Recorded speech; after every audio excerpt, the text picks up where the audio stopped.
Polynomials. Today we are going to do some important question of this chapter. ठीक है, आज हम इस चैप्टर के सारे इंपोर्टेंट क्वेश्चन करेंगे। तो इसका पहला क्वेश्चन है x10 of a quadratic polynomial is x square plus 3x plus k is 2, then the value of k। अगर हमें एक क्वाड्रेटिक पॉलिनोमियल दे रखी है जो है x square plus 3x plus k is 2, उसका एक जीरो हमें दे रखा है, यानी कि इसकी दो जीरो होती हैं x और y। कितनी जीरो होती हैं? दो। x और y बोल सकते हो, या अल्फा या बीटा बोल सकते हो, या फिर x1 x2 कुछ भी बोल सकते हो।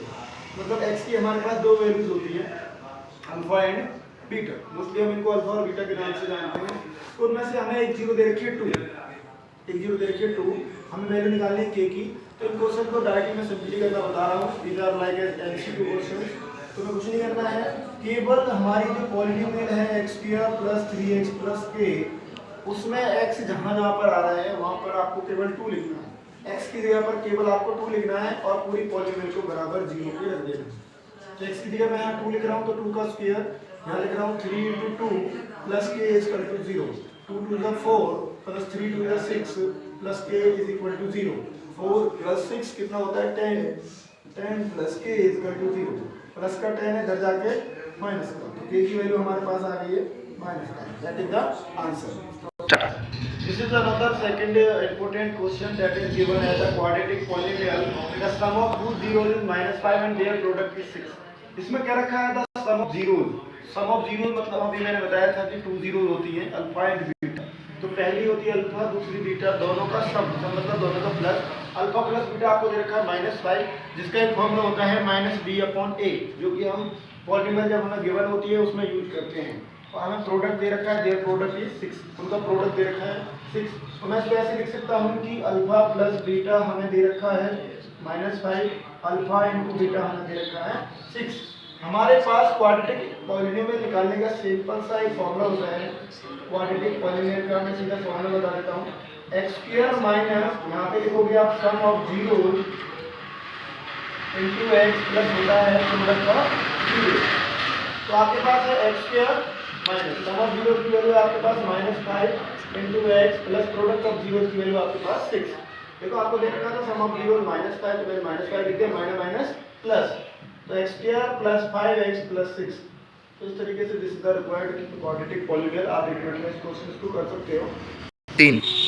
So third important question of this chapter, if the zeros of this polynomial that is in the cubic form। देखो ये क्वाड्रेटिक पॉलिनोमियल नहीं है, ये केवल पॉलिनोमियल है। इसकी में x की पावर 3 है। ये डिफरेंट क्वेश्चन है, इसलिए मैंने सिलेक्ट करा है, जो कि इंपॉर्टेंट हो सकता है आपकी तरफ फर्स्ट के एग्जाम के लिए। x की power 3 - 3x square plus x plus 1 r, इसकी जीरो दे रखी है a - d, a plus d, then the value of a plus d is, कह रहा है इसकी कुछ जीरो दे रखी है a - d, a plus d। सीधी सी बात है, अगर हमारे पास कोई भी पॉलिनोमियल होती है, अगर उसकी पावर 2 होती है तो 2 जीरो आएंगी, अगर उसकी पावर 3 होती है तो 3 जीरो आएंगी। 3 है a - d, a plus d, तो a प्लस d का हमें वैल्यू निकालना है। तो ऐसे क्वेश्चन को करते कैसे हैं, हमें दे रखा है ये वाला क्वाड्रेटिक क्वेश्चन। तो हम जानते हैं कि सम ऑफ जीरोस क्या होता है। हम पढ़ते थे अल्फा प्लस बीटा, लेकिन अगर पॉलिनोमियल होता है तो alpha plus beta plus gamma. तो हमारे पास 3 क्वाड्रेटिक पॉलिनोमियल्स हैं।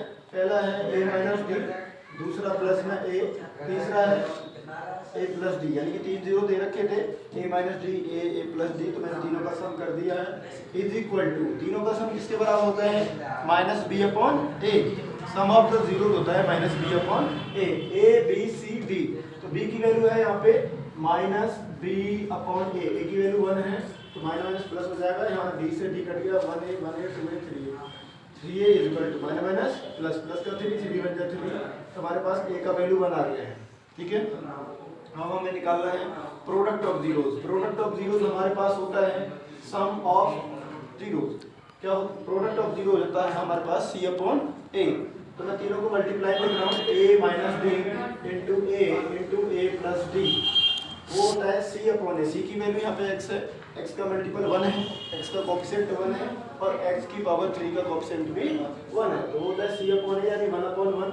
अब देखो a की वैल्यू हम पहले निकाल चुके हैं। a की वैल्यू क्या है हमारे पास? 1। तो a की जगह हम क्या लिख सकते हैं? 1 - d into 1 into 1 plus d is equal to 1। तो 1 × 1 - d 1 - d होगा, 1 × 1 + d 1 + d होगा इज इक्वल 1 के। तो ये हो गया a माइनस बी और a plus B. a minus B, a plus B क्या होता है? a square minus b square. तो 1 का स्क्वायर 1 ही होता है, b square is equal to 1। Plus का 1 है, इधर जाके माइनस का।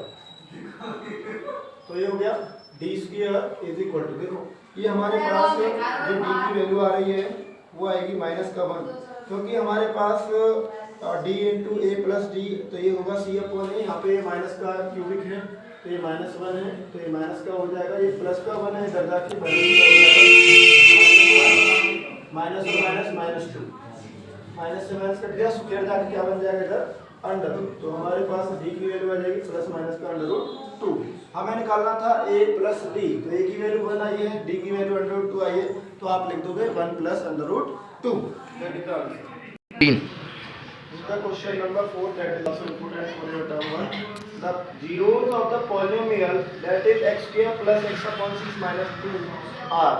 मैंने इस क्वेश्चन में ऑप्शंस लिखे हैं क्योंकि मैं आपको बताना चाहता हूँ कि अगर आपके पास ऐसी कोई भी पॉलिनोमियल उस पेपर के अंदर आती है, उसमें आपको क्या है कि सॉल्व करने में थोड़ा टाइम लगता है, तो उसके लिए आप सिंपली ये कर सकते हो कि आप ऑप्शंस का यूज कर सकते हो। ये आपको ऑप्शंस का यही फायदा होता है इंस्टीट्यूट का कि जो आपको ऑप्शन दे रखे होते हैं आप उन ऑप्शन को x की जगह रख के देख सकते हो। तो आपको 4 ऑप्शन दे रखे हैं 1 2 3 8 4, तो आप क्या करोगे, सिंपली जिस क्वाड्रेटिक क्वेश्चन को ले लो पहले, वो है x square plus x upon 6 minus 2। इसमें आप x की जगह पहले लिखोगे 4/3 प्लस का और माइनस का, फिर लिखोगे आप 3/2, फिर लिखोगे आप 4/3, जो भी आपका मतलब सेटिस्फाई करता हो। सेटिस्फाई कैसे करता हो, x की जगह पे रखने पर सॉल्यूशन क्या हो जाना चाहिए, 0। सॉल्यूशन की वैल्यू क्या हो जानी चाहिए, 0। तो मैं रखता हूँ पहले प्लस माइनस का 4/3, यानी पहले 4/3 रखता हूँ, तो 4/3 का स्क्वायर प्लस मैं यहाँ पे 4/3 रखता हूँ, 4/3 इंटू 6 माइनस 2। तो 4/3 का स्क्वायर होता है 16/9 प्लस 4/18 माइनस 2। अगर मैं इसको सॉल्व करता हूँ तो 18 9 2 18 32 प्लस 4 माइनस ये हो जाएगा 36। तो ये 34 एंड 4 36 36 0। तो हमें देखने को मिल रहा है प्लस की वैल्यू पर ये सेटिस्फाई कर रहा है। क्या ये माइनस की वैल्यू पर भी सेटिस्फाई कर रहा है? तो सिंपली कुछ नहीं करना, माइनस भी आपको यही लगा देना है, बस यही माइनस लगा दोगे। लेकिन माइनस लगाने को तो ये सेटिस्फाई नहीं कर रहा है, क्योंकि प्लस पे सेटिस्फाई कर रहा है तो कोई जरूर थोड़ी माइनस पे करेगा, क्योंकि माइनस 36 है माइनस 4 40 40 32 है, 8 बच रहा है, पॉजिटिव वैल्यू बच रही है, तो इस पे हमारी पहली वैल्यू पर सेटिस्फाई नहीं कर रहा है, इसको हम मिटा रहा हूँ।